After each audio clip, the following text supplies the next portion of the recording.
Good afternoon, everyone. Today is March 12th, Tuesday. This is the Salinas City Council meeting. This meeting is available in Spanish for members of the public in attendance and on Zoom. Translation devices can be obtained in the foyer. City Clerk? Buenas tardes. Esta reunión está disponible en español para los miembros del público y en Zoom. Las unidades de traducción se pueden obtener en la entrada de la rotonda. Zoom information can be found on the city's website. Please join me in standing for the Pledge of Allegiance. City Attorney, would you lead us? Ready, begin. I pledge allegiance to the flag of the United States of America and to the republic for which it stands, one nation, under God, indivisible, with liberty and justice for all. Thank you. It's my understanding we have Councilmember Rocha via Zoom in accordance with Assembly Bill 2449 as he is representing the city of Salinas at the National League of Cities Congressional Cities Conference in Washington, D.C. He's there on Zoom. Go ahead and wave, Councilmember Rocha. There we go. We'll go ahead and do roll call. Councilmember Barrera? Here. Councilmember Gonzalez? Councilmember McShane? Here. Councilmember Osornio? Here. Councilmember Rocha? Here. Councilmember Sandoval? Here. Mayor Craig? Here. Thank you. Excellent.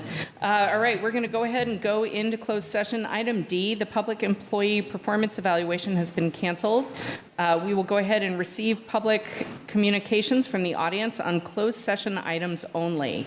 City Council will adjourn briefly to closed session pursuant to anticipated litigation, California Government Code 54956.9D2, existing litigation, California Government Code Section 54956.9, and public employee appointment, California Government Code Section 54957B1. Does any member of the public wish to comment on any items in closed session? Okay, seeing none in the rotunda, any on Zoom? All right, seeing none, we'll go ahead and adjourn the meeting to closed session.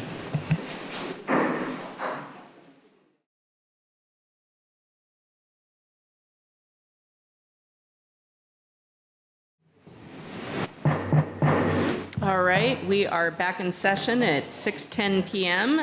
We have nothing to report out from closed session. We will go on to public comment. Any member of the public that wishes to make a general public comment or comment on a specific agenda item, you're encouraged to attend the City Council meeting in person today or attend the Zoom webinar and use the raise hand icon. Emailed public comments received have been distributed to the Council and will be entered into the permanent record. Public comments generally are limited to 2 minutes per speaker. I may further limit the time for public comments depending on the agenda schedule. We're now open for public comment on items that are not on the agenda but are in the City of Salinas' subject matter jurisdiction. Comments on agenda items should be held until the items are reached. With that, welcome.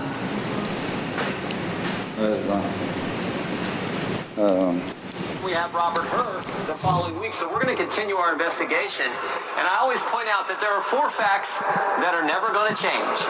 Fact number 1, Hunter Biden gets put on the board of Burisma and gets paid $1 million a year. Fact number 2, he wasn't qualified for that position. He said so himself in an ABC News interview.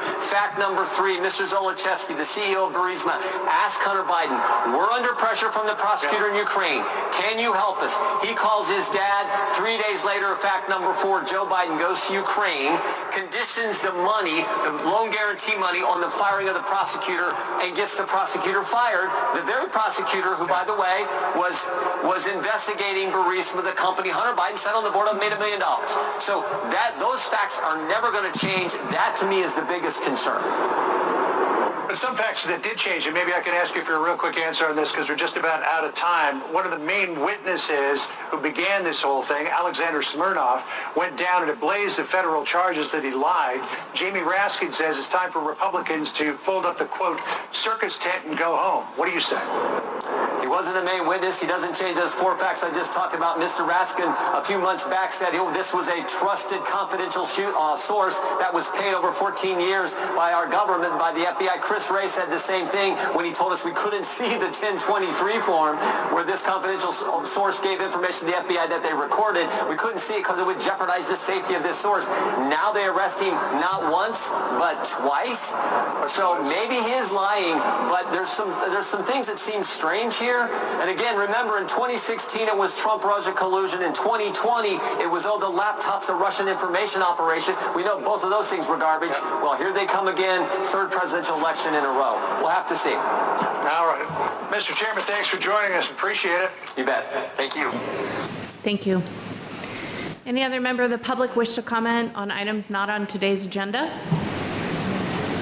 Okay, seeing none, I'll go ahead and close public comment. We'll go over to Zoom. Does any member of the public on Zoom wish to comment on an item? Looks like we have a raised hand from Robin. We'll go ahead and take public comment. Go ahead and unmute yourself. You have 2 minutes.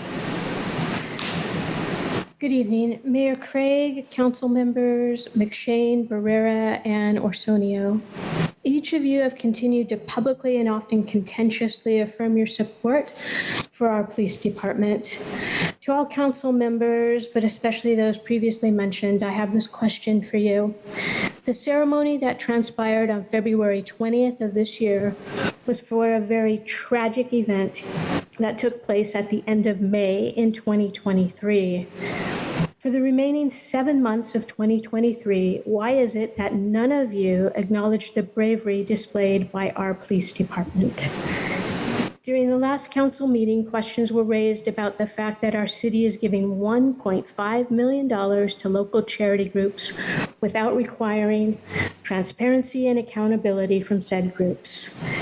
Councilmember McShane, you've been called out for potential conflict of interest regarding your position on the chamber while serving on the council. After reading more about this, I too have concerns. You were also on record as being opposed to council members accepting salary and benefits as a result of the passing of SB 329. SB 329 has the option to opt out. Councilmember McShane, have you opted out or are you accepting payments and benefits under SB 329 while serving as a council member? Mayor Craig, residents have called upon you to impose more transparency and accountability. Were you aware of Mr. Pia's ongoing efforts to hire a new chief of police? And regarding the concerns of charitable contributions, do you believe that you and your tenured members of this council have been responsible by not bringing these issues forward? No further comments. Thank you. Any other member of the public on Zoom wish to comment on items not on today's agenda?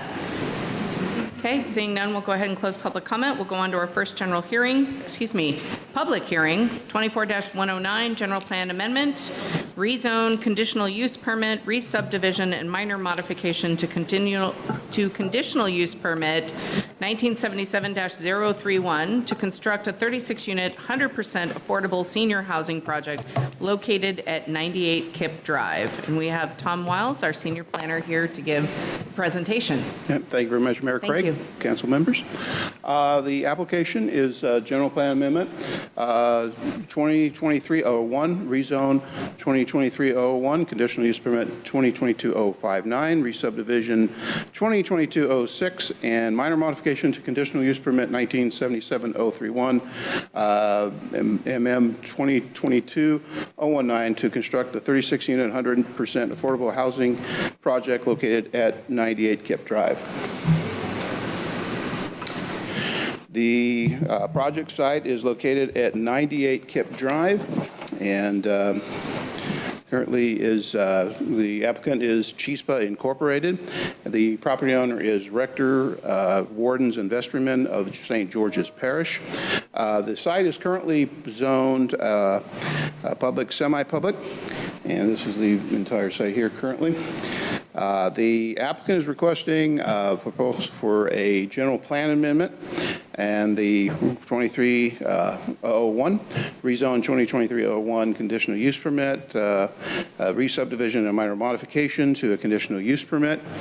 The request, actually, the request for general plan amendment, rezone, and all the applications will be discussed a little further. The surrounding uses are residential and public school. North Salinas High School is located adjacent to the west. The first application is general plan amendment 2023-001. The request is to change the general plan designation of a 0.85 portion of the 2.3 acre lot, existing lot, change the general plan designation from semi-public to residential high density. The request is being done by the applicant to allow for greater residential density for the proposed senior housing development. Because currently under the PS district, the maximum density allowed would be RM 2.9, and the RH 2.1 would allow for residential high density, would allow for greater residential density. It's also consistent with the existing apartment complex or multifamily use located adjacent to the south at 90 Kip Drive. In the project site, the general plan amendment site is not located within a specific plan or precise plan area. And the general plan designation of the adjacent 1.45 acre parcel, which consists of the existing religious assembly use, would remain public, semi-public. The related rezone, 2023-01, would rezone the same 0.85 acres from public, semi-public to residential high density 2.1.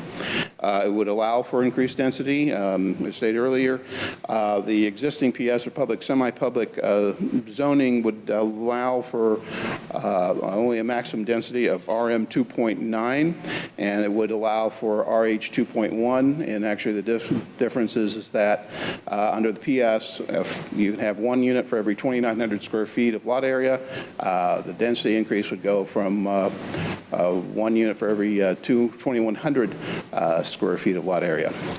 The proposed rezone would be consistent with the zoning of the existing adjacent property located to the south. And also, as stated earlier, it's not located within a specific plan or precise plan area.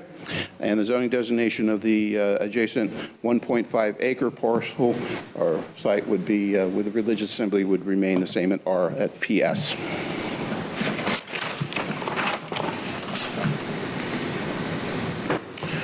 Conditional use permit 22059 is the proposal to construct a 36-unit multifamily residential development. It's 100% affordable housing. It with 35 one-bedroom units. Actually, all of the 36 units are one bedroom. There is one manager unit, including the 36. It is 3 stories high and would be 36 feet high, which is less than the maximum allowed 45 feet in the RH 2.1 district. There is a proposal for 31 off-street parking spaces, which would require a report of a 5-space, 14% parking reduction. The applicant is also requesting, as a part of the conditional use permit, concession requests for usable open space, density, and off-street parking. There's also a requirement for alternative means of compliance for landscaping located along the eastern property line. In order for the conditional use permit to be approved as proposed, the related general plan amendment and rezone for the proposed density would also have to be approved. The next plan shows the more of a larger plan. This is the site plan. This is the area would be, the proposed project would be located in the western portion of the property. The parking would be located on the eastern side. Main access would be off of East Alvin Drive. There's also secondary access off of Kip Drive, and there would be a requirement for a parking access, reciprocal parking access agreement with the religious assembly use located adjacent to the west. This shows kind of the design, the articulation. It's 36 feet in height, 3 stories. This would be the south elevation. North would be the one facing the street. This is the west side that would be facing toward the religious assembly. East facing toward the residences, and this would be the south side toward the apartments located to the south. This gives an idea of the floor plan. The first floor plan would be community room and some units, as well as units primarily on the second and third floors. The first floor would have 11 units, as well as the third floor. Then the second floor would have 14 units. The request for concessions for this for the conditional use permit, they are requesting 100% density bonus for an affordable senior housing, which per the zoning code requires a conditional use permit. The proposed density is within the maximum allowed in the proposed RH 2.1 district. The usable open space there, the minimum of 18,000 square feet is required by the zoning code. They are requesting a concession to allow for 4,900 square feet of usable open space. That would be 3,172 square feet of common usable open space and 1,728 square feet of private open space. They are requesting the reduction to allow for additional areas of the project site to be used for residential units, which would result in identifiable and actual cost reductions for the affordable rents for the project. They are also requesting concessions for off-street parking. Under the zoning code, 36 off-street parking spaces would be required for the proposed project. They are proposing 31, which would be a 5-space, 14% parking reduction. They are requesting the parking reduction, feel that they have provided data, records that show that of 3 similar senior projects that the CHISPA has done in the city, Salinas shows that the units of cars per unit would be 35 to 52%, which would be probably the maximum according to the applicant's request would be around, the parking demand would be 18 or 19 units, which would be within the 31. They are also saying that by reducing the amount of land for off-street parking spaces would allow for additional land for cost reductions to provide for more affordable rents. And also, in addition, the project is located within Assemblyville 2097 because it is located within a half-mile radius of a major transit stop, which would be MST Route 41. And so also the parking reduction can be supported as per zoning code sections 37-50.370 and A2 and A4. And therefore, staff recommends that the concession for parking, off-street parking, also be provided.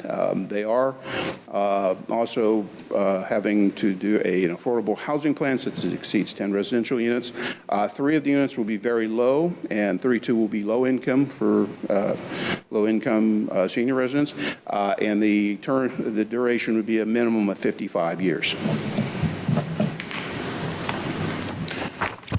The related residential subdivision 2206 would be the subdivision currently. It's a 2.3-acre lot. It would be subdivided into 2 parcels, 1.45, which would be for the existing religious assembly, and 0.85 for the proposed senior housing development. Parcel 2, or the parcel B on the map, that would be primarily with the general plan amendment, and the rezone would be located. It would be consistent with RH 2.1 standards, and also the parcel A would be consistent with public, semi-public PS development standards. And the related minor modification, 22019, would remove the terms and conditions of conditional use permit 1977-031, which approved the religious assembly use from the 0.85 acre parcel site, but it would still be, the terms and conditions would still be required on parcel A of the 1.45 acre site. There was an initial study and negative declaration that was done for the project. It was routed to responsible agencies on January the 11th, 2024, and would not have a significant effect on the environment because of the mitigation measures outlined in the proposed mitigation monitoring and reporting program. It was posted to the state clearinghouse as well to the county clerk's office, and deadline for comments was February 9th. We did receive comments from Monterey Salinas Transit and from Monterey Bay Air Resources District. Both those have been addressed. And the recommendation, Planning Commission recommended approval of the project on February the 21st, 2024, and the Housing and Land Use Committee recommended approval of the project on February the 27th, 2024.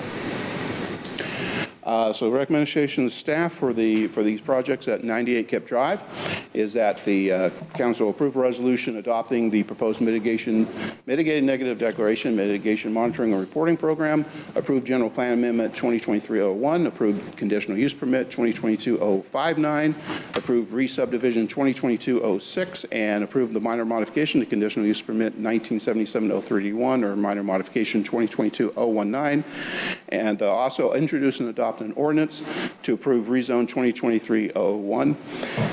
And the facility was published in February, I think it was, let me see here. It was published on February the 29th and posted and mailed on February the 26th. Are there any questions of staff at this time? All righty. So just in talking with the city attorney, he is recommending, because we don't have a full council, sorry, just to be clarified, I don't want to say the wrong thing. Yeah, so Mayor, if we had all 7 council members here, we could adopt the ordinance tonight, but since you don't, all we can do is introduce the ordinance. It will come back at your next council meeting, which is next week. But you can take action to approve the resolution tonight, and we recommend that you do so. Got it. Thank you. All right. Because Councilmember Rocha is on Zoom, I'm going to go to you first. Councilmember Rocha, questions? Thank you, Mayor. I have no questions. Okay. Councilmember McShane? Yeah, Tom, what about outreach to the community on this? I mean, it is a bit of a higher density development in a mostly residential area. We have, the staff has provided notification to all property owners within 300 feet and interested parties, and also Chispa has worked with some groups in the neighborhood and also is planning to do even more after the project. If the project is approved, they will do even additional work with the community to address concerns. Any concerns? Have you heard back from anybody? Not yet. I know that there are a couple of people, some people, the applicant, and there's some neighbors that were at the meeting for the Planning Commission, and Chispa has talked to them during the meeting. Thanks. Council Sandoval, do you have questions? Okay. Councilmember Barrera, questions? Mr. Wiles, I'm looking at the off-street parking. Looking at that, how will that be impacting the neighborhood? Well, the project is a senior housing, which would require, per the zoning code, 36 off-street parking spaces. They are requiring, or they are requesting 31, which is a 5-space, 14% parking reduction, which would be, if it wasn't for the fact that they had to do a conditional use permit for the senior housing, would be a site plan review, which would be administrative. The support, they have asked for support of for the parking reduction because they've stated that Chispa being that they have similar projects have had from 36 parking demand 36 to 52% of the units, which would be in this case at the maximum around 18 or 19 units. And also it's in what we call Assembly Bill 2097, which is if they're in a major bus transit stop within a half mile, that off-street parking could not be required. But we feel that there is adequate off-street parking for the project as per Chispa's request. Mm-hmm. Well, thank you. Just share a little bit about, I did read your report, but the partnership with MST, can you tell us some, so the public would know, public transportation, how does Monterey Salinas Transit deal in this effort? They stated in their comments to the negative declaration that they do operate and maintain 2 existing stops for Line 41, and that they requested that the Chispa enrolled in their group discount program to offer employees and hotel guests, or should I hotel guests? I should apologize for that. Bus passes at substantially reduced rates, and we have provided that information to Chispa, and they've said that they support that. Thank you. Thank you, Mayor. Councilmember Osornio, questions? Mayor, I don't have any questions. I'll be reserving for comment. Okay, we'll go out to the public. Any member of the public wish to comment on this item? Hi, welcome. I'm going to ask that you use the microphone so we can hear you. That's all right. My name is Sharon Kelly. I live at 371 East Elm Drive, directly across from the empty lot right now and things. And we are definitely concerned about parking. It's a very busy street. We have 2 other apartment buildings, one on Kipp and one on McKinnon. And we have autos that are parked in front of our house and across the street and by St. George's that are occupied by these people, that don't have parking of their own, at their facilities and things, yeah. And our streets are filled every night, and stuff. It's very hard to find parking on our little block there and stuff. So I'm very concerned about it. And also, the new driveway that they would have put in on Alvin Drive, I don't know how that's going to work with extra cars coming in and out, because there are cars coming, making a right-hand lane off of Kipp, and there will be left-hand or right-hand lanes making off of Solano that is directly probably across from where it might be. I don't know, and stuff, exactly where that gate is going to be, and things. Yeah, and if it's automated, is there going to be a space for the new tenants to pull in, or are they going to be stopped in the street waiting for the gate to open? That's concerning there and stuff, blocking traffic.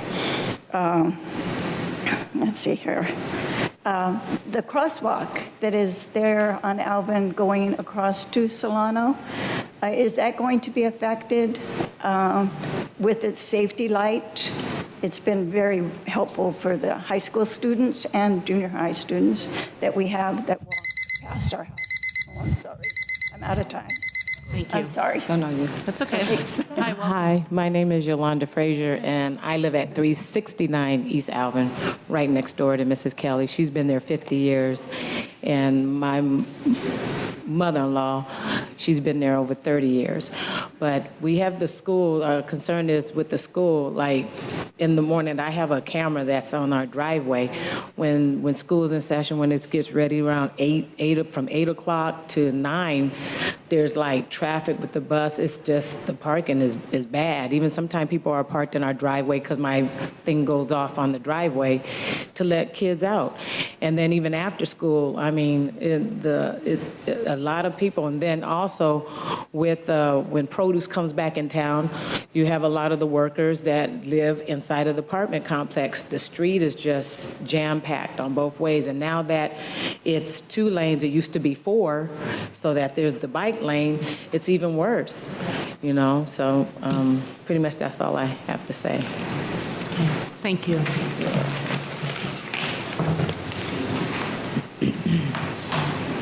Hi, welcome. Thank you. For those of you who don't know, I'm Jeff Morgan. I'm the president of CHISPA. I'm really glad to be here to present this exciting new community.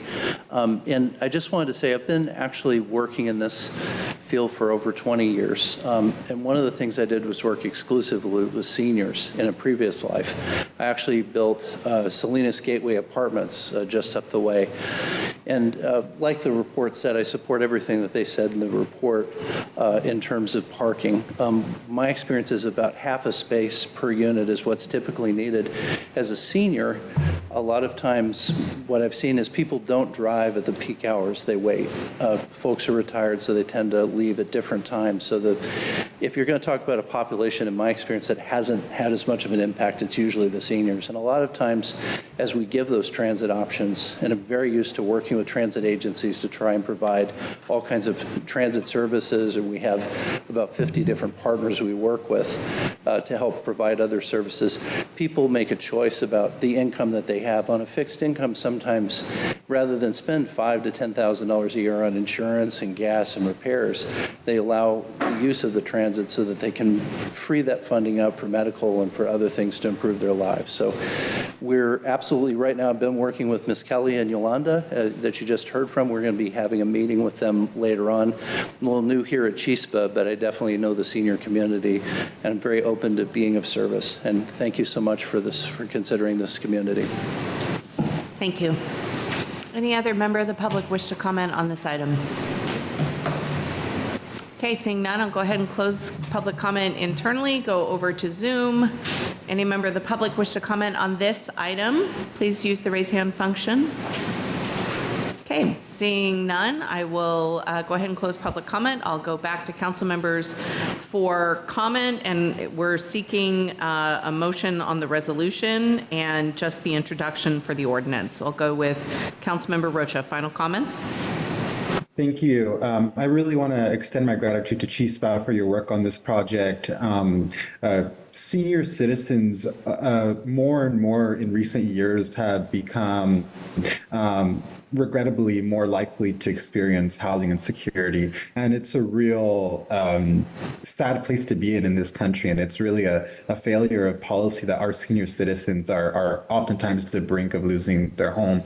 And so anything we could do to expand the portfolio of affordable housing options for our senior citizens is something that we should really jump on to support. I'm thankful for the members of the public that came to this meeting to share their concerns. In terms of parking, what I'll share is I think that not building affordable housing with parking on site and hoping that parking issues go away would not even do that, because right now, regrettably, what we're seeing is people living multiple families per one home. And so now you have what would have been the driveway for 2 cars, you have perhaps 3 to 4 families living there. So the parking is going to be an issue if you don't build housing as well, because more people are going to be crammed in homes and living in unsafe conditions. I do hope that we can develop a safe plan for the entry and exit that was identified by the member of the public who spoke, because that we don't want to create an environment where it's unsafe to back out of the development or to back up traffic even more. So thank you for working with the community members that brought that up.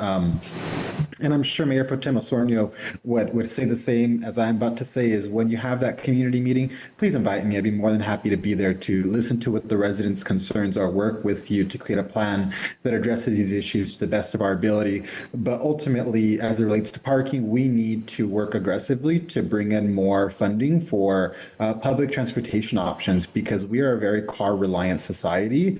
And that is why 2 to 3, 4 people, or 2 to 3 to 4 cars per one house at times is normal, because a student is going to school at San Jose State, another student is working at, somewhere else, and 2 parents are working, and all of a sudden everyone has a car and they're driving all over the place and they don't know where to park. So we have to build more public transportation options and continue to build the affordable housing we need. So happy to support this item and committed to working with the community on these issues. And I'll move the resolution and intent for ordinance, move the resolution for approval.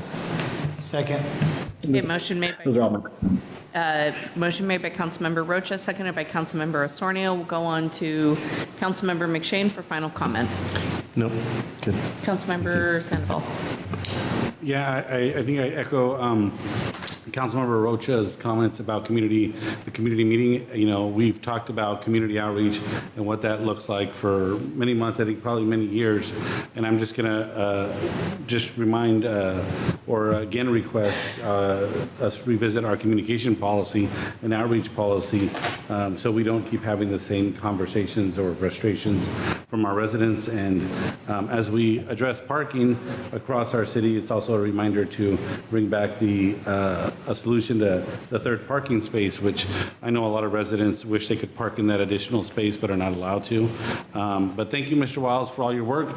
That I know it takes a lot to get to this, and just the amount of information you report is only the verbal part, not all the other things to get us here. So, and thank you to Chispa for all your work in addressing our senior housing crisis. Thank you. Councilmember Barrera, final comments.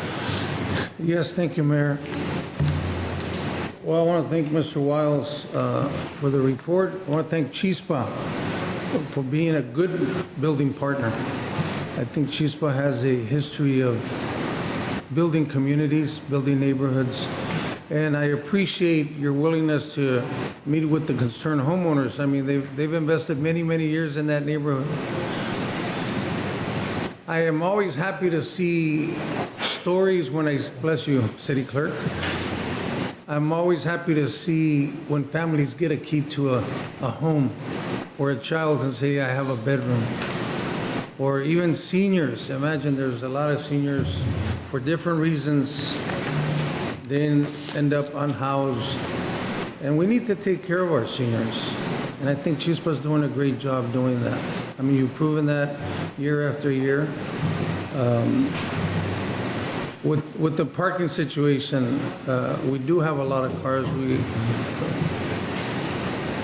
Many families live in one house. It's a situation with our area, so, but let's be good partners here, and I appreciate about the commitment, the outreach that we were planning on having. And you know what, and I want to thank this council, because I think we're in unison as far as coming together to make Salinas better. So thank you, Len. Councilmember Osornio? Thank you, Madam Mayor. And I did want to thank city staff for all the work on this project. You know, it looks just like it's going to be a great project. Thank you to Chispa. I did want to directly say thank you to Mr. Morgan. Really great communication on this project. I knew about it when it was coming to the different committees, and we have been in contact. You know, that shows a lot. It shows that that you want to make sure that the council person is engaged. Obviously, you're engaging with administration, and that's great. There's 4 items really quickly that I want to touch on. When I was speaking with some constituents that live on Block, which is, I believe, right behind the project, the same concerns came up about traffic.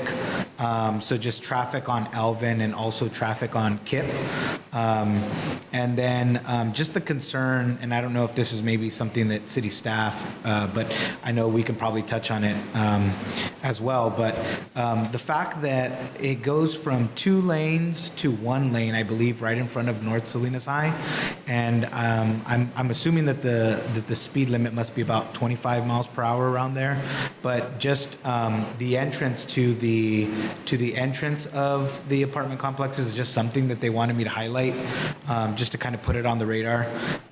The other thing was going to be the street condition on Kip Drive, just with the concern of already a lot of cars going to drop kids off at North Salinas High, and even on Elvin. The street conditions and just further deterioration of the streets is something that they told me to bring up. Parking as well is something that they wanted to highlight. I did also reassure them that there was the public transportation that was close by, and also making sure that the residents did have, those resources to be able to get, MST or any ride services and things like that. And then lastly, the opportunity of another public meeting. I just wanted to say thank you, Mr. Morgan, for agreeing to meet to be able to put something like that together. I think it just shows that even though we know how important housing is, and especially affordable housing and housing for our seniors, we want to make sure that the neighbors have input, because then they'll feel that their voices are being heard. And it's not just, well, we're going to build this because we need to build it and we don't care what you say. On the contrary, I just want to applaud you again by being able to go and be able to put this together. I hope that the 2 residents that are in the audience today can also be a part of that meeting. And Councilmember Rocha, you'll sure get an invite for that. But again, I just wanted to say thank you, because there's still a lot of input that can be made. The building hasn't gone up yet, and so there's a lot of opportunity as well, but wanting to make sure that the community knows that we're listening. So just wanted to say thank you, and thank you, city staff. All right, call for the vote. Councilmember Barrera? Yes. Councilmember McShane? Yeah. Councilmember Osornio? Yes. Councilmember Rocha? Yes. Councilmember Sandoval? Yes. Mayor Craig? Yes. Motion passes. Thank you. All right, we'll move on to a study session, 24-095, the general plan update, Vision Salinas, 2040 Land Use and Circulation Study Session. We have Jonathan Moore, our senior planner, here to give us the presentation. Okay, good 19 evening. slides. Yes, thank you. This is a little bit longer than my usual one, so bear with me. This is Can a I study make a session. request that maybe we, I will go still be through it prompt. succinctly, I will please? still be Thank you. succinct. Okay, so again, thank you for this opportunity. It's great to finally move from just talking about the process of the general plan to actually talking about some of the policy direction that we are proposing. So the purpose of this study session is to, and any future study sessions, is to give you the opportunity to draft policy or shape policy before we reach those formal draft processes. Since we launched this update, I feel like we've tried to make the commitment to bring you guys along in the process, and this is part of that. Land use and circulation are two closely related topics. They're related under state law. They're also two of the most important elements legally in any general plan. Where businesses and housing are located influences how far people have to drive, how they have to travel, what their options are.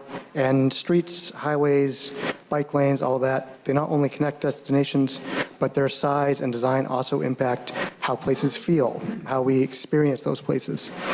So in this presentation, I'll review some of the recurring themes we've heard in the community, the results of some of the recent engagement, particularly for land use, and some of the legal context around these things, and draft goals for these two elements. So you've seen a version of this slide before, maybe a couple of times, but as a refresher, we're proposing land use designations or place types that are a little different. They focus on placemaking and form. Instead of the more traditional, just single-use focused designations, they respond to community identified needs by increasing flexibility to make the most of limited infill opportunities, with most designations seeing increased density, height, or allowed uses. So much of a general plan is a balancing act between planning for the future and protecting what exists now. And we're only proposing this shift because we think our existing land use designations will have an increasingly difficult time meeting some of the community needs you see on the screen in the future. One of the biggest differences between the current and proposed land uses is the number of mixed use and special designations. So there are three kinds of mixed use place types. Instead of one, there are special designations for the downtown, for Allenstown Marketplace. And the land use engagement I'm about to discuss was due to a council request following the last round of proposed SB2 rezones of several shopping centers in the Allenstown Marketplace to our current single mixed-use designation and zone. And while this one zone and designation works well for places like the downtown, we found through that process it's obviously a square peg in a round hole sometimes. So the place types are intentionally designed to present more options, to respect existing context, while increasing that flexibility still, and to try to minimize some of the friction that would occur from relying on the existing single designation.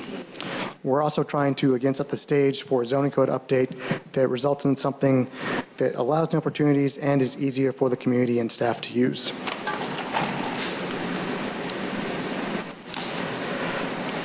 So following council's request, we did identify areas where there will be the most potential changes from land use designation to place type. It's kind of circled in blue on the left. And in those areas, we sent out over 1,300 postcards. We also followed up with additional analysis and sent over 100 letters to businesses that may become legal non-conforming uses under the place types with more information. These were followed up by direct canvassing, and they all included invitations to attend one of three, or multiple if they so chose, one of three virtual information sessions held on consecutive days in the early morning, midday, and evening. And we had 46 people attend those, and we also responded to over 30 individual calls. Some of the biggest concerns we heard were if the change would directly force anyone to move or close their business, and that our current non-conforming use regulations were too strict. We did get some positive comments on the increased flexibility, and again, the point of these changes is to open new opportunities in the future, not force immediate change. No one's proposing eminent domain or forcing selling of businesses. We're not considering timed phase-out of non-conforming uses from these areas, and we're also open to revising existing non-conforming use regulations for these areas to create less burdens on existing businesses. The current zoning code, it should be noted, the zoning code, not the general plan, houses our rules for non-conforming uses. Now, if you're a legal non-conforming use, and again, I should stress the legal, if you legally establish your business and the allowed use is changed, it's still a legal business. Legal non-conforming uses under existing regulations can continue to operate normally unless the property owner decides to change the use, if the use stops for more than 180 days, or if there's a disaster or event that destroys 50% of the building or property. The hearing from the business community in discussion with our outside legal counsel for land use, we've included a draft action to give direction to make a more flexible non-conforming use regulations. And we need to flesh out exactly what that would look like with the city attorney, with government planning, with more input from the community. But some of the things we heard were lengthening the time allowed to resume use, allowing rebuilding, and possibly some limited expansion were things that people thought would be beneficial.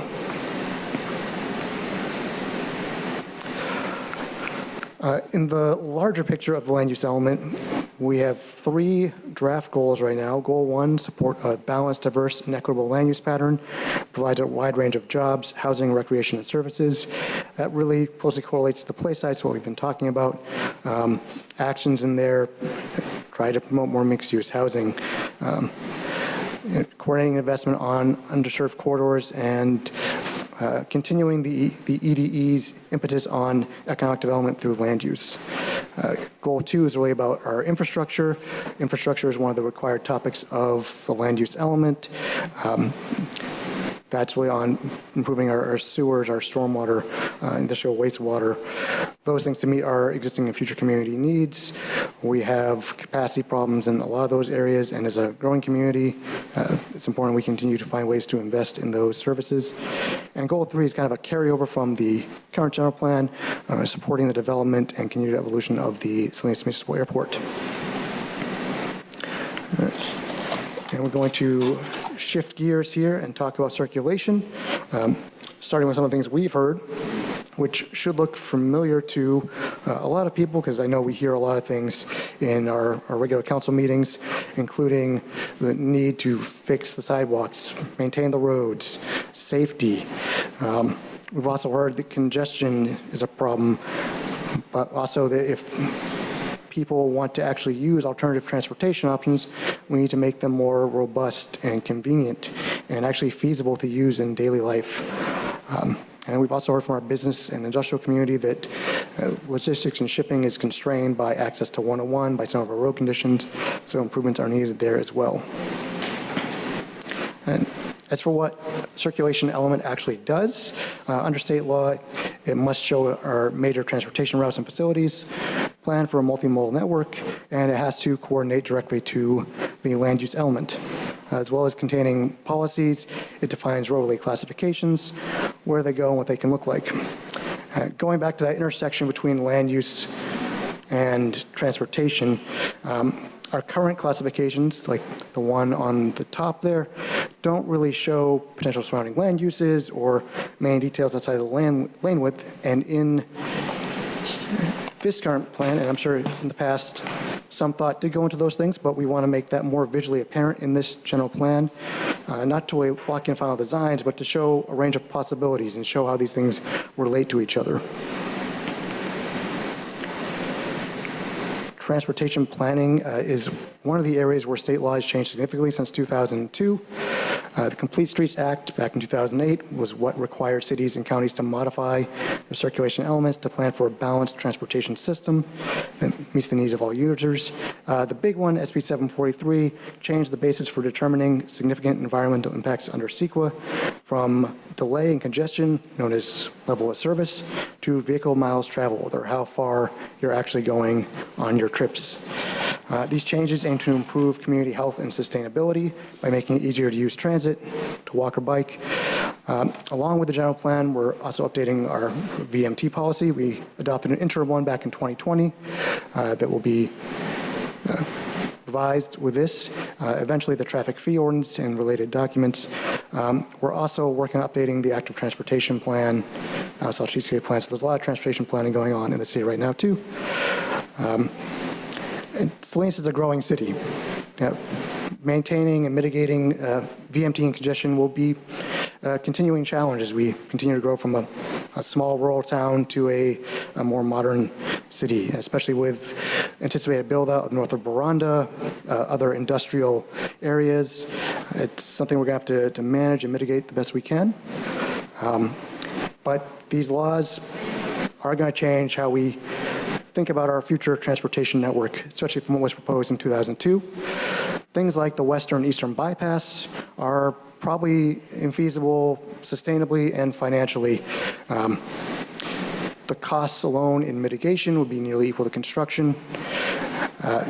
Not to mention the need to acquire land and work with all the partners necessary to make that happen. Taking those out of the general plan would also reduce environmental harm, and it would reduce the amount of new roads that we have to pay for to build, maintain, and repair in the future. Fortunately, also, we're looking at the Bernal and Constitution extensions through Carr Lake. I know our steering committee was interested in especially the Constitution extension, but for similar reasons, these are likely also infeasible. They're already inside city limits. They're also on a floodplain, which would add additional costs for mitigation and protection. Also, with Kern Street, it's fairly limited as it is, so a connection with Kern and Constitution may not lead to the capacity increase that you would hope for from that. One project from the 2002 plan that may have new life is the potential 101 interchange at Harris Road, which would help with some of those access issues in industrial areas near Abbott.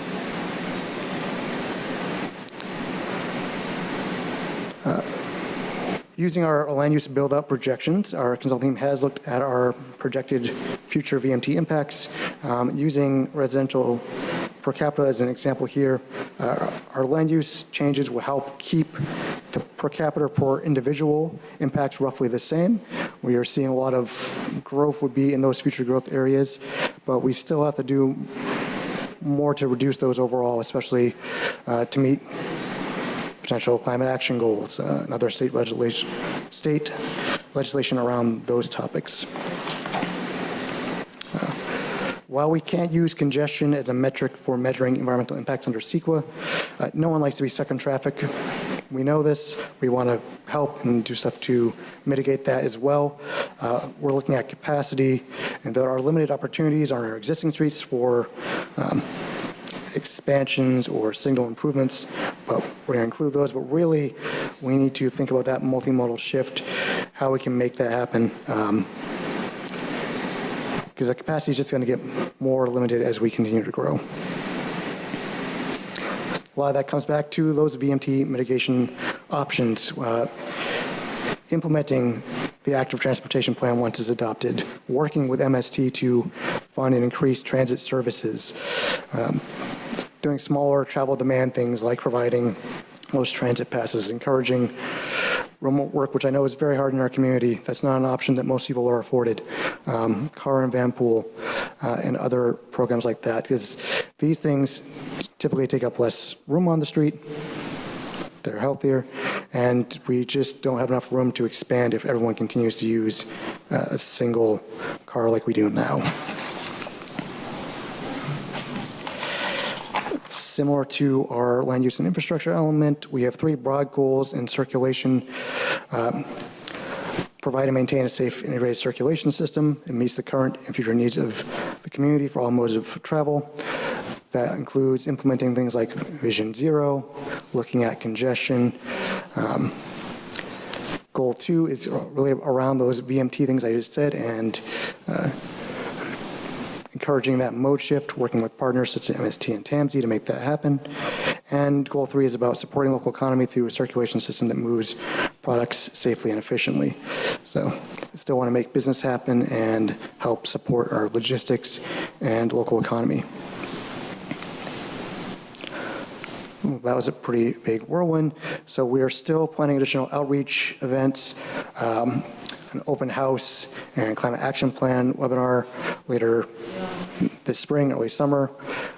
We're definitely open to additional city council, planning commission, traffic commission study sessions. We're going to planning commission next month with a similar discussion, and we're still shooting to have that draft general plan ready in June with the EIR and CAP following in late summer.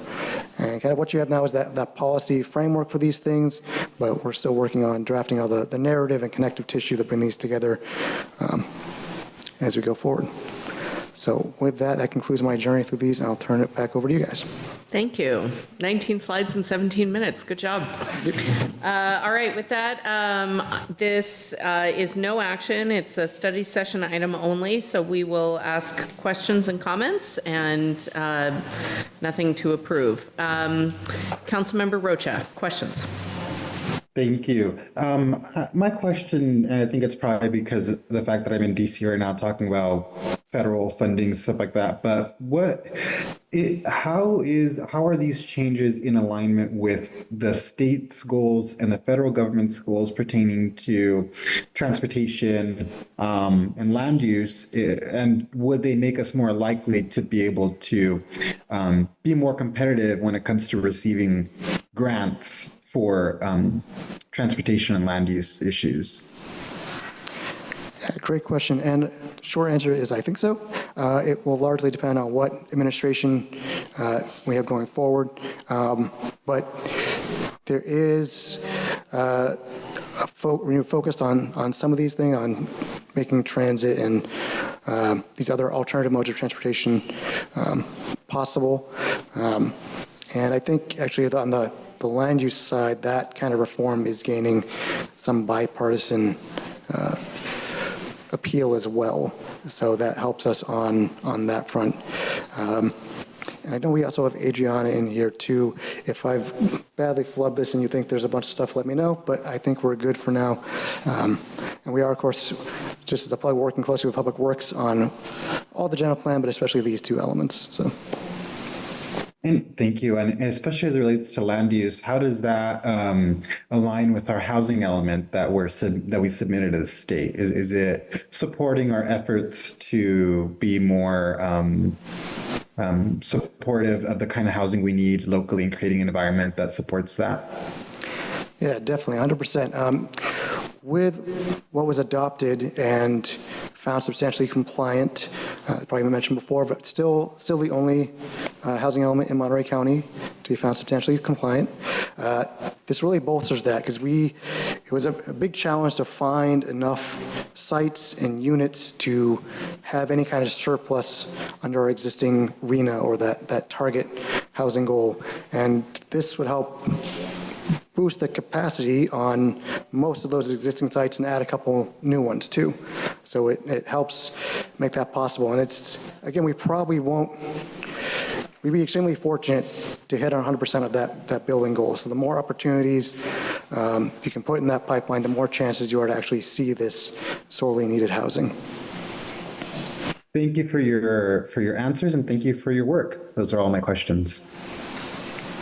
Councilmember McShane, questions? Councilmember Sandoval. Councilmember Barrera.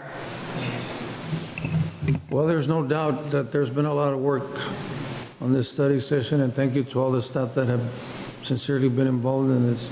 How do you see, and in order to have success, you mentioned several partners here. How do you see our partnerships working together? I know you use the word politically, so because we are in a political arena, how do you see all these players coming to, because we are going to need these partnerships to make certain things happen. How do you see that working out? Or what are your challenges, should I say, on that? Yeah, I think in transportation in particular, it's kind of a brave new world where a lot of what this new legislation wants. Some of it isn't what we directly provide. So we don't directly provide transit, so we have to work with MST. I know they're all about expanding their options when they can, but they're a cash-strapped organization. So it's going to be about aligning those goals and figuring out how to help fund those without discouraging things that need to happen. We've worked with them, with TAMSI on several planning studies, and I think we're kind of in the broad agreement in the right direction. And those tend to be the easier ones. But I think with all of this, it is going to be communication coming back to the table, because none of these people are perfectly aligned. The county has certain priorities, LAFCO has certain priorities, so we continue to come to the table. I know there was the big ag mitigation process that we worked through, and it's like that. It's muddy. We keep going. Yeah. You know, a long time, for several years now, a lot of our constituency complains about Baranda Road, and I know here in your report, you mentioned it as it's going to be seriously challenging, but what do you see? Do you see anything happening there soon where I hear that there's issues as far as not being able to see the lines at night and different things? So that's a big corridor that's used by a lot of people. How do you see, what's happening there? I think they just secured funding for the first phase of that.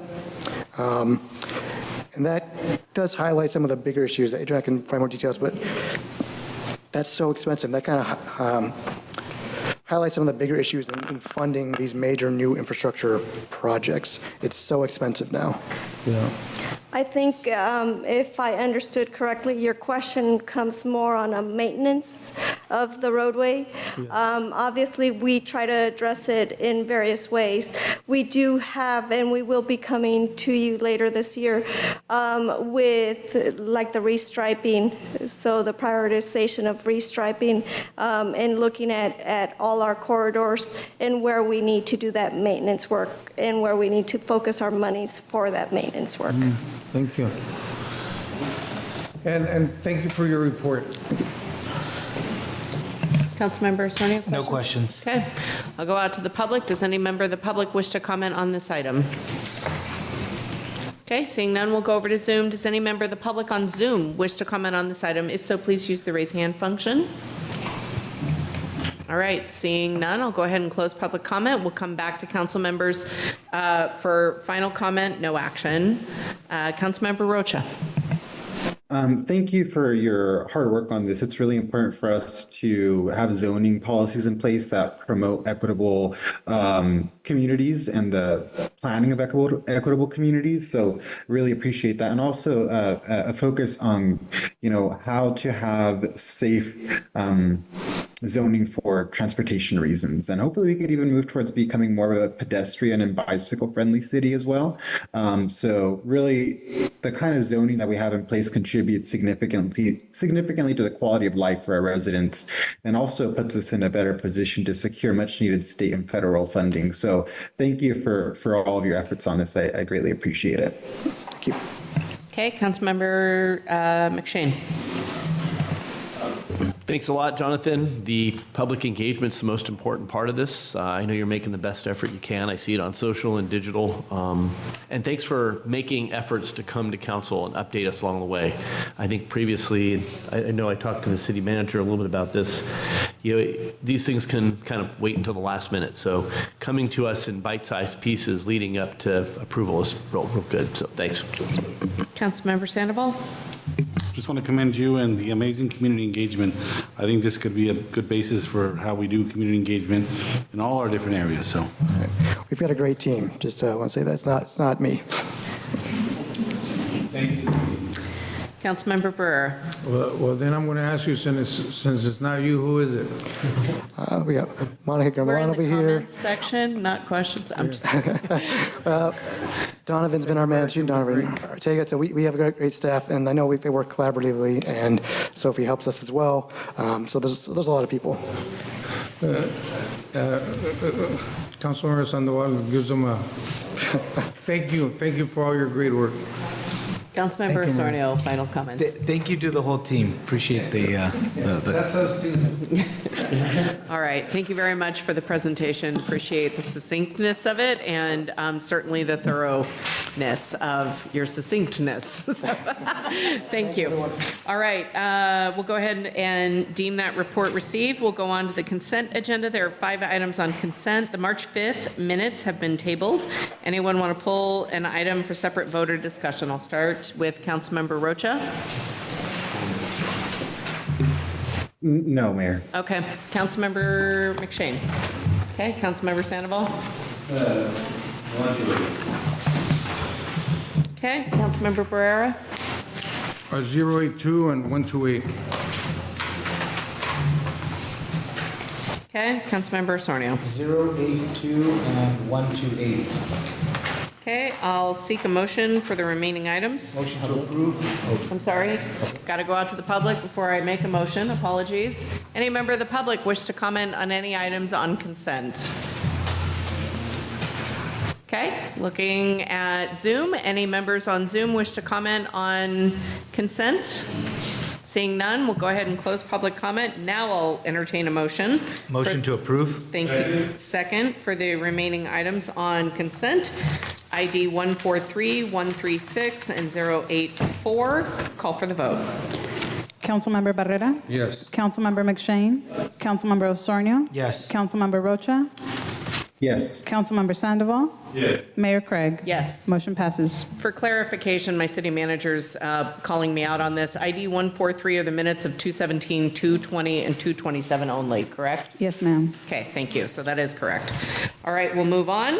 ID 082, Natividad Creek Park, restroom rehabilitation project contract change orders. I have Councilmember Barrera, you pulled this item? Yes, thank you. I did read the report, but I would like the public to know,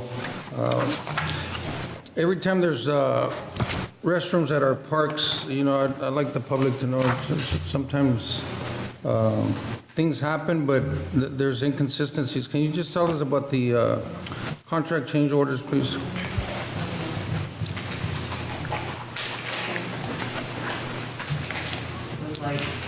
Do we have somebody from the, I'm here. Could you repeat the question, please? Yes, it's okay. No, anytime I see issues with our restrooms at our parks, I just like the public to know what we're doing there. I did read your report and I understand it, but just for the sake of the public, could you let us know what we're doing there? So in this case, for this particular item, this change order is to take care of identified design changes and issues with the construction of these particular restroom facilities at Natividad Creek Park.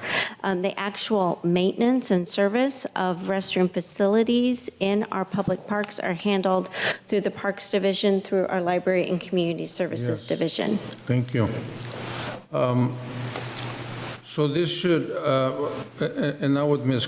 Kristen, once this is done, because I know sometimes there's inconsistencies as far as. So this is a complete renovation of the existing restrooms at Natividad Creek Park, and then some site improvements, ADA site improvements that go into the overflow parking area. Yes, okay, thank you. Move to approve. motion made by Councilmember Barrera, seconded by Councilmember McShane. Councilmember Osornio, you also pulled this item? Yeah, my question's going to be about, I don't know if we'll have the answer tonight, but I know that one of the concerns in the past has been having a door when you go inside of the restrooms. I believe there's a couple restrooms that don't have like a door or something. Do you know if these will have doors that shut? I don't know off the top of my head, but that's something we can look into and we can get back to you. Sounds good. I just want to be on the record. It's been a concern that I know that the council's brought up in the past, so thank you. Thank you, Kristen. Okay, call for the vote. Councilmember Barrera? Yes. Councilmember McShane? Councilmember Osornio? Yes. Councilmember Rocha? Yes. Councilmember Sandoval? Yes. Mayor Craig? Yes. Motion passes. ID 128, the annual public art fiscal year 2025. Councilmember Sandoval, you pulled the item. Yeah, it was very informational, and, I only have one comment. Whatever we can do to ease, restrictions or make it an easier process for people to put up art in our city. I know, sometimes it's a little cumbersome, but I know it's been streamlined, but whatever we can do to increase that streamlined process, that'd be great. Thank you. Okay, Councilmember Barrera? Well, you know what, I'm in those same lines where I know sometimes when we hear from our artists, our muralists, sometimes they have certain concerns, issues, but I think we have good staff that can explain that and be able to streamline where we can get these murals together, these projects. Thank you. Councilmember Osornio. Yeah, and I did have questions and comments on this item. So I did read staff report and I did see the discussion that happened at the Arts Commission. It looks like it's going to be by Jose Arriola. Can you go ahead and give us a recap of the presentation that was done at the Public Arts Committee meeting?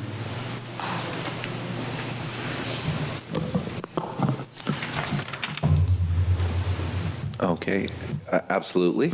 And good evening, Council. I'll start by saying there was a committee that met 3 times to plan the annual art plan, and we gave that presentation, the sum presentation of the work to the full commission. And so we had 3 members of the Public Art Commission participate in that committee.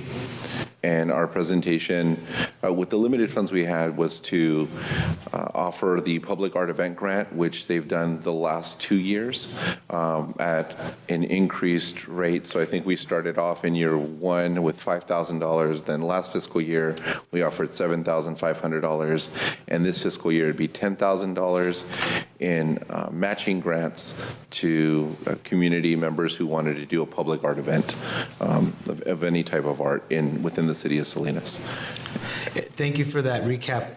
Inside of the presentation that you gave to the Arts Commission, there was a comment that you made about, and maybe you can kind of speak to it a little bit, but there was some discrepancy in the fact that there was projected to be $122,942.46 or $22,942.46. I think the comment was made because of something about $100,000. You guys were coming up with a plan kind of at the same time. Can you speak to that a little? Sure. So it was resolved at the time of the presentation. We understood that it was $22,000 we were working with for the purpose of the annual art plan that we're submitting to council tonight. By statute, we have to have that plan submitted to you by April 1st of each year for the following fiscal year. There were 2 allocations made to the Public Art Commission or to the Municipal Art Fund itself. One in November of 2022.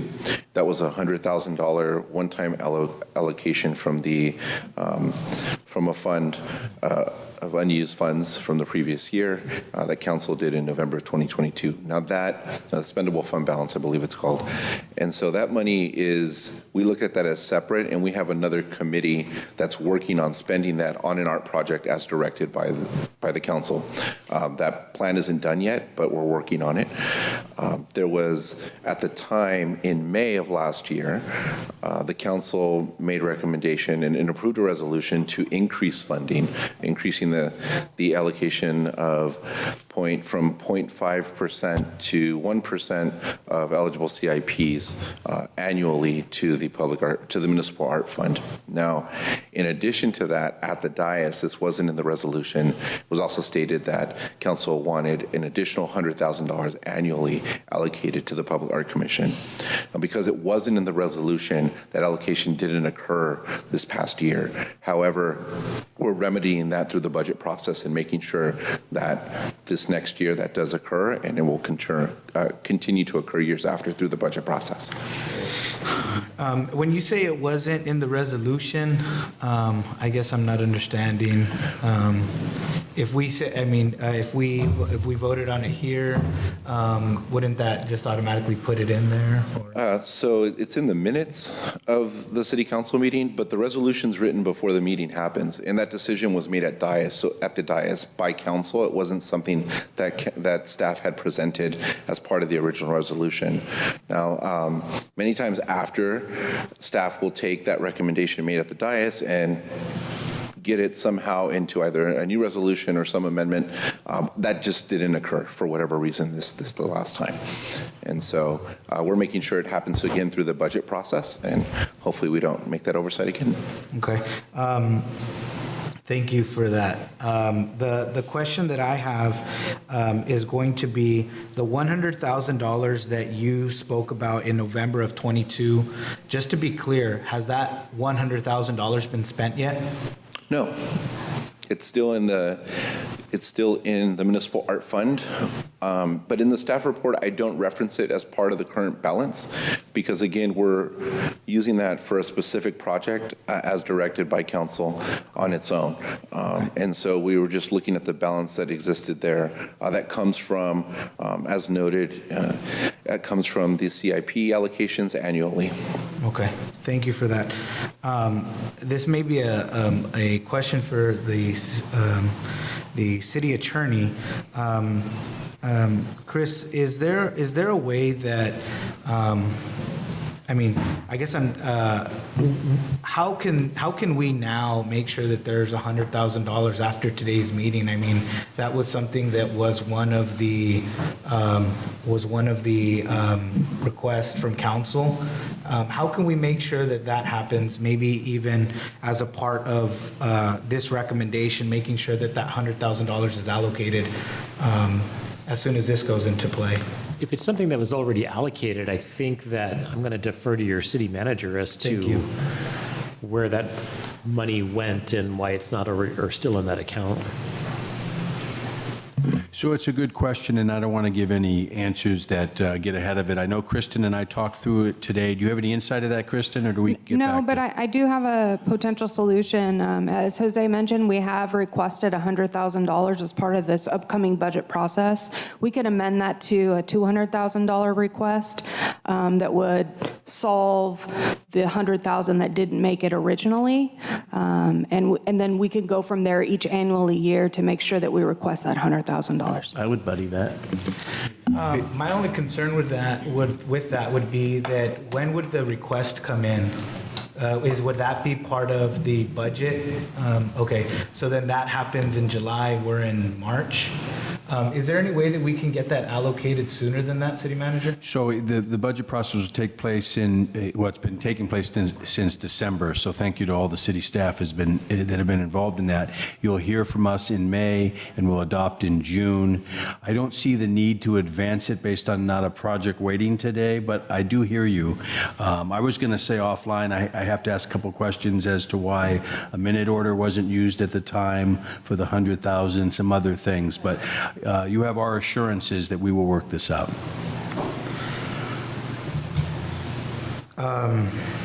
I would like those funds to I don't know how quickly those can be added, but I'd like to actually take care of that now and not wait for the.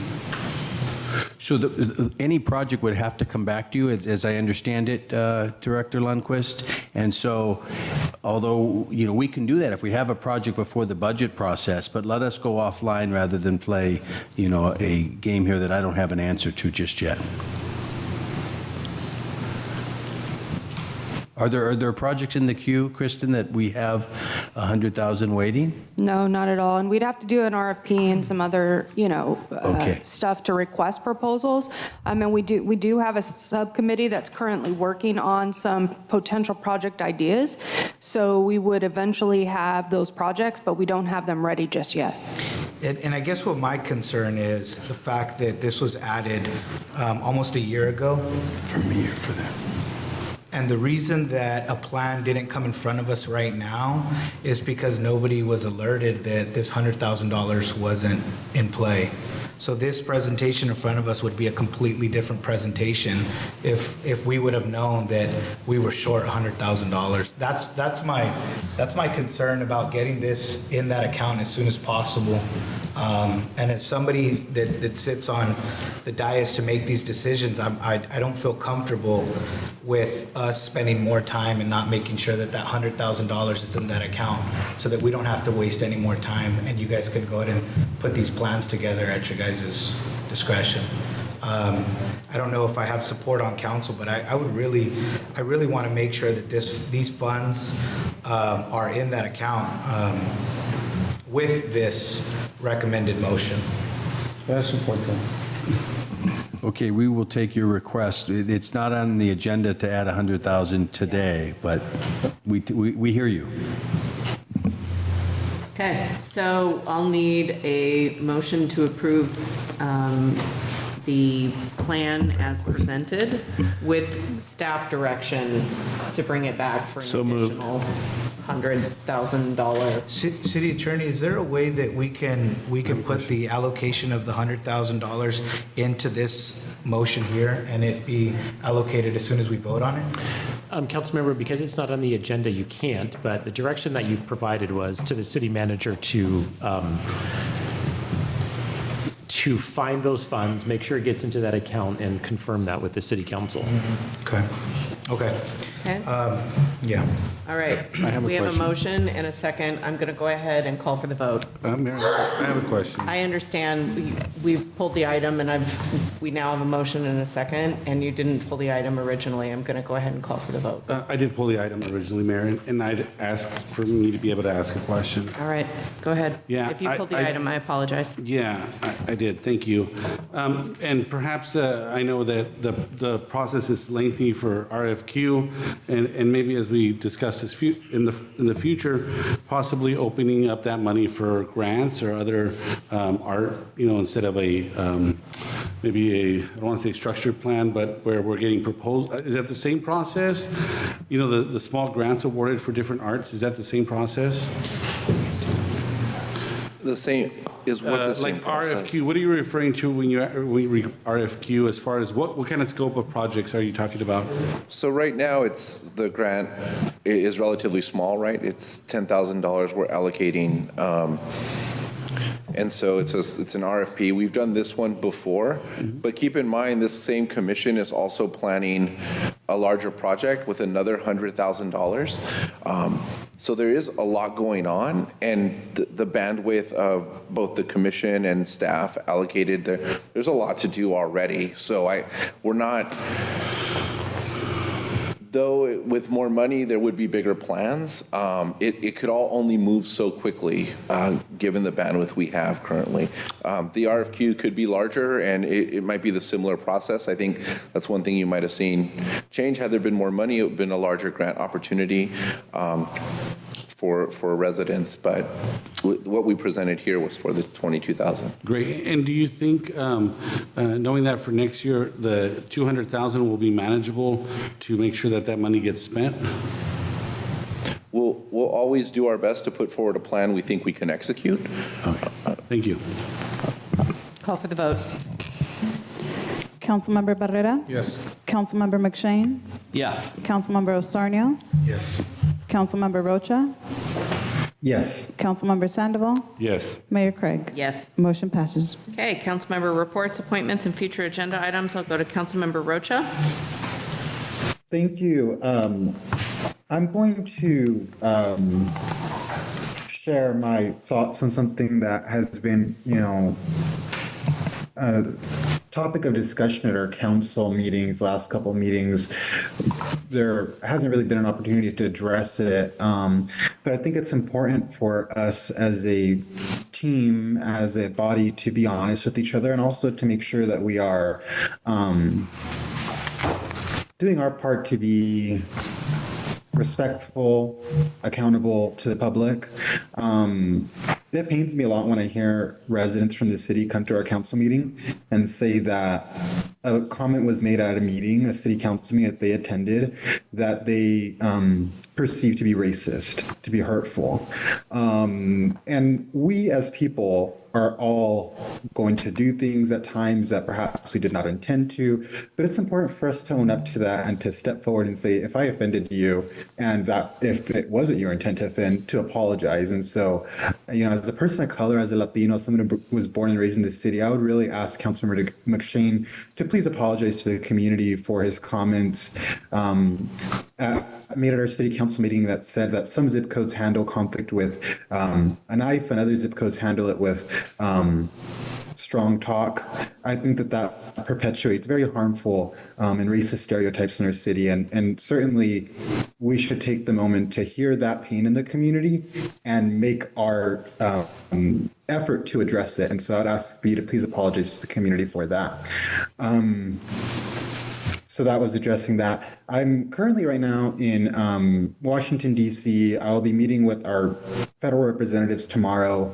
And one thing that's become very clear to me is a need to have a more robust and fully fleshed out strategy from the city level when it comes to our lobbying efforts. So I would put that out to the mayor. I know you put forth the committees, and I believe you're on the legislative committee for the city. I know you've made trips to Washington, D.C. to advocate for our city as well. So perhaps working with the city manager, the new city manager, to develop a core strategy that is supported by the entire council to identify what our top priorities are, to go to our representatives and advocate for that. There are a lot of opportunities available right now that perhaps may not be available in the coming years pertaining to infrastructure, climate resilience, and transportation due to various federal laws that have been passed that provide funding to communities.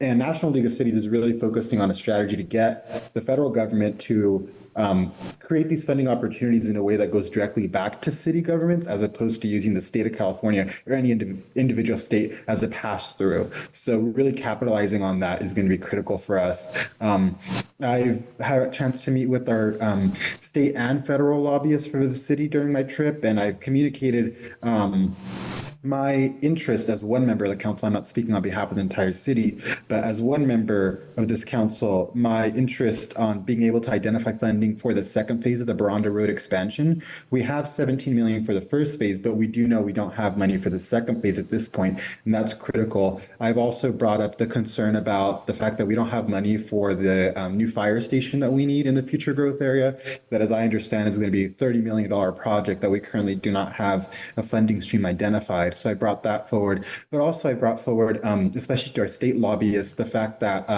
we have our SORT team and other positions within community development that are largely grant funded, and making sure that we can put ourselves to the forefront very aggressively to secure additional funding to continue our SORT team's effort and our community development's effort on affordable housing is important. We're a city that stands out amongst others in terms of our proven ability to administer state grants that we've received and produce tangible results. And so that's what I've focused my efforts on here as well. I know the mayor has done advocacy on the city's wastewater facility and in the ag industrial area. And so I do believe our Congresswoman Zoe Lofgren has identified at this point, I believe it's $940,000 pending approval by the state, pending approval by the Senate and obviously the president. So making sure we have that robust strategy is important. But thank you. Those are all of my comments. Okay. Councilmember McShane. Reports, appointments, and future agenda items. Yeah, thank you. I will be participating Saturday in the Unity race. The Salinas Police Department will be sending folks in this race to commemorate fallen officers. It'll be taking place Saturday, so looking forward to that. It'll actually be on my 50th birthday, if anybody cares to realize that I'm actually older than some of the folks up here. So looking forward to that, and I just want to thank the officers in the department for being a part of that. I also just want to respond to any concerns about racist remarks. I took time, 2 hours, to meet with La Escuelita. I think there were 40, maybe 50 people present for a terrific discussion on that specific video that I think's been highlighted. It was 100% en español, translated into English for those watching. And I think the general consensus was an understanding that I was making a very passionate point, and it was not racially motivated. To anybody, including Councilmember Rocha, that may have been offended, I do apologize. So I want to make that public. I think Mr. Barrera was one that raised that. I hope he'll take to heart my apology if that offended you or other members of the community. Wasn't my intention, and let's move on. So with that, thank you, Mayor. Councilmember Sandoval, reports, appointments, and future agenda items. Yes, thank you, Mayor. And I know we're working through our policy regarding a letterhead for the city of Salinas, but I had drafted a letter, and I wanted to make the public aware of a situation with AT&T and their request to get approval to be relieved of its carrier of last resort obligations in California.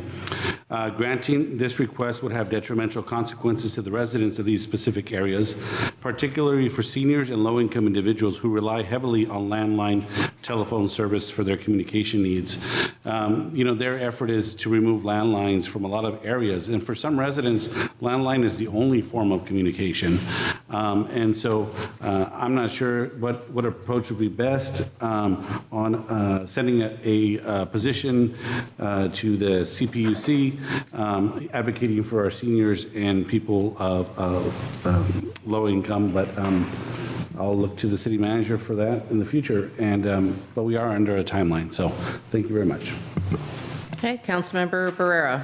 Yes, reports, thank you. appointments, future agenda items. Thank you. I wanted to report, we had a lengthy Monterey Salinas Transit Board meeting yesterday. Believe it or not, the ridership for MST in 1 year, it was 2,333,889 passengers. The most utilized line for MST throughout Monterey County is line 41, which is Alizal.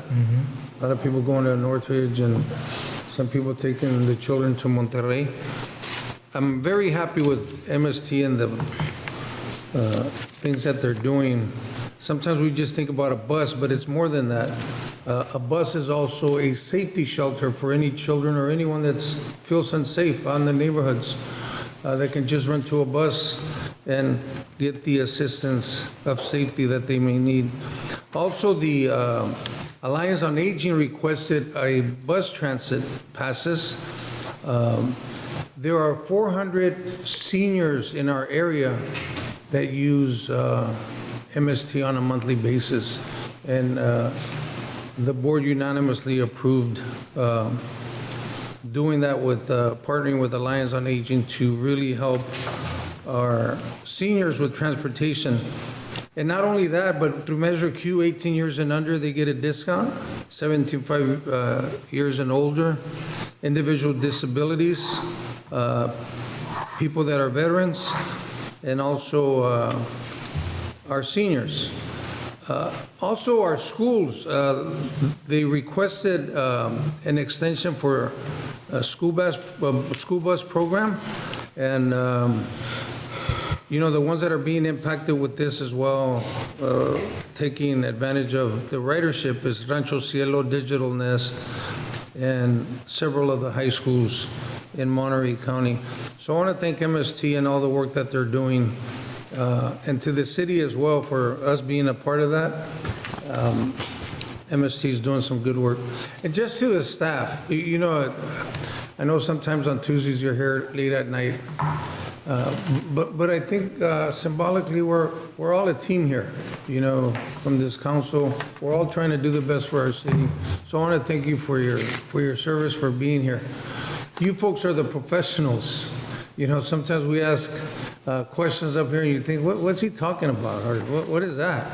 But we serve the public, we serve the constituency, and thank you for your patience as well, sometimes with us, but I think it's good discussion. And Mr. Arreola, I want to say something about you, because I hear your name out in the community. You're an awesome public servant. A lot of people really highly respect you, and I'm sure there's other staff, but because I work with preventive programs with the seniors, I want to thank you for your good work. I think we're in good hands. You being here, and thank you for serving. I know sometimes with the arts groups and all the different people that we're serving, I want to thank you for working as best as we can. Thank you, Mayor. Thank you. Councilmember Sornio. Yeah, thank you. I wanted to also thank Jose Ariola for all the work he's done. I know that with this arts ordinance and things like that, there's a lot of potential there, and I think we want to see it. For the upcoming events, I know that I highlighted a little bit of it, but just wanted to report out. I did get a chance to go out to the All-Star Soccer game that was put on by Carlos Rubio's really great event. Brings the top soccer players from all around the county, and man, I mean, there was hundreds of people in attendance. Just wanted to say, great job, and they've almost been doing that for about 25 years, so it's really great to see that. Also wanted to give a huge shout out to Rachel Torres over at Alisal High School for the International Women's Day celebration. Another really highly attended event out there at Alisal High. I went out to the Street Low Car Show, which was also really well attended. Great use of being able to make a good event for the public.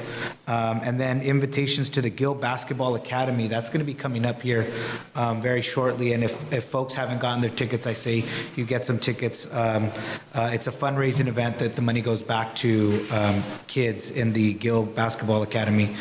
And then I'm going to see if there's any support on the council. I would like to see if there's a way that we can have. I'm not sure if there can be a presentation on the murals and kind of what the application about being able to put on a mural. I know that I was speaking with City Manager Pia and also City Attorney Callahan of ways that we can make putting on murals on some public buildings maybe a little bit easier.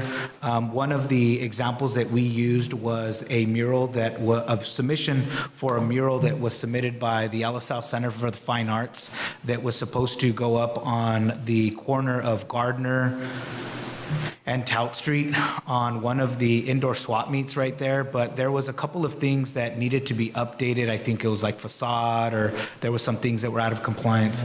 But really re-looking at that, making the process to be able to put up murals a lot easier. It's going to be great once we have $200,000 to be able to allocate for our public arts, and I just want to be prepared for that, to how we can make the mural process a lot easier. Maybe it's disconnecting a little bit of the planning part of it to just concentrate on if it's a canvas, it's the side of a building. So I wanted to see if somebody could buddy me on being able to see if we can have a presentation at the arts ordinance. So that's going to be my final comment. Thank you. Thank you. I want to take a minute on my update to acknowledge the CASP Awards. Joe Gunter Community Spirit Award went to Judge Phillips and Rancho Cielo. Some of you may or may not know they made front page of USA Today for winning the Orange County Sustainability Decathlon against an all-college field of competitors for building their tiny homes. So, and you have a nominations committee at CASP, correct, that brings forward the winners. Okay. And then Safety and Peace Award to Salinas Police Department. I want to thank Chief Murray for being there. Remarkably, Salinas Police Department posted a homicide clearance rate, meaning solving homicides, of 90% from 2022 through 2023, which is unheard of. I think the national average is 50 some odd percent. Lower? Got it. So good job, and award very well deserved for the Safety and Peace Award. For our future award, Adriana Vasquez Campa from Sun Street Center's STEPS program has participated in a countywide youth collaborative organized by CHOMP, the Prescribed Safe Initiatives, My Path, serving as Youth Advisory Council leader. Just a really remarkable and outspoken young woman who continues to advocate for prevention. So she was the For Our Future Award winner. Philanthropy for Peace Award went to Sean Tucker for his work with youth in teaching kids how to fly, an incredible opportunity, and has given a remarkable amount of time to the children of Salinas. So I just wanted to take that moment to make that acknowledgement. Additionally, my seat on LAFCO, we, with the guidance and direction and strength of Lisa Brinton, made several very strong asks of LAFCO for their agricultural mitigation plan, and LAFCO listened and passed the ag mitigation plan at our last meeting. So that was quite literally a year of discussion, planning, revision, gave birth to some policy, which was great. Monterey County Mayors Association was this past month in Sand City. Just an update from the city of Monterey on the defense community and how important and critical it is to Monterey County. A lot of six-figure jobs in the defense community come out of the Department of Defense at Fort Ord through the Naval Postgraduate School from the Defense Language Institute. So it was an update to the mayors on how significant it was. It was put on by the city of Monterey. Also, I just want to point out a really unique and sort of, we don't always pay attention to what's happening in our backyard. The city of Sand City has a housing project with 300 plus units coming forward for development, which would essentially double or even triple their population. So when you're talking about RENA numbers, like, they may sail right past us in terms of the amount of housing that they're going to be providing. So I just want to take that minute and acknowledge that. Councilmember Rocha made a comment about this, but I do think it's worth discussing in that last year when I went to Washington, D.C. to advocate for the legislative subcommittee, we were asking for funding for our Salinas wastewater treatment facility. We requested $2.5 million. She was able to secure $959,000 of that, but then also is working to secure an additional $2.5 million to fix the site damages. So Congresswoman Zoe Lofgren's absolutely listening to the city of Salinas and delivering on our very big requests. So that's it for me.